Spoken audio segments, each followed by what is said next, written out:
उत्तर प्रदेश में 2 हफ्ते की गर्मागर्म राजनीतिक हलचल के बाद माहौल को शांत दिख रहा है, लेकिन इस शांति की अवधि कितनी लंबी होगी इसको लेकर आशंकाएं बनी हुई हैं।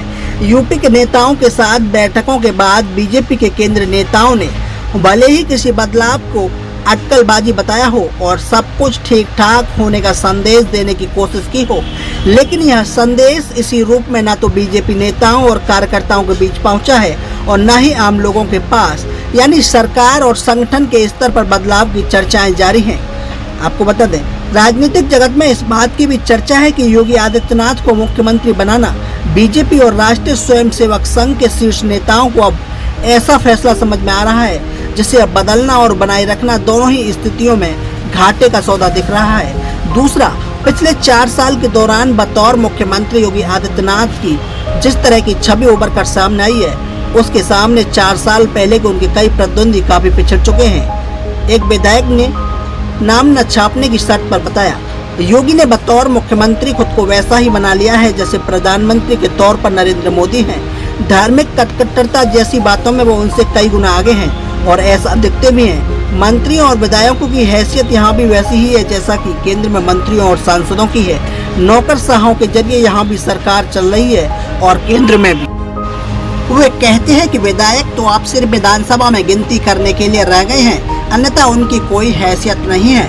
विकल्प के तौर पर यूपी में बीजेपी को योगी के अलावा कोई उसी तरह नहीं दिख रहा है जैसे कि केंद्र में मोदी का विकल्प नहीं दिख रहा है, पर ऐसा है नहीं, विकल्प दोनों के हैं और इनसे बेहतर।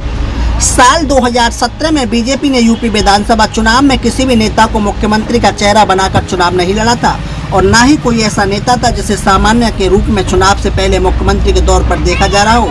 चर्चा में कई नाम थे जिसमें तत्कालीन प्रदेश अध्यक्ष केशव प्रसाद मौर्य और मौजूदा मुख्यमंत्री योगी आदित्यनाथ भी थे।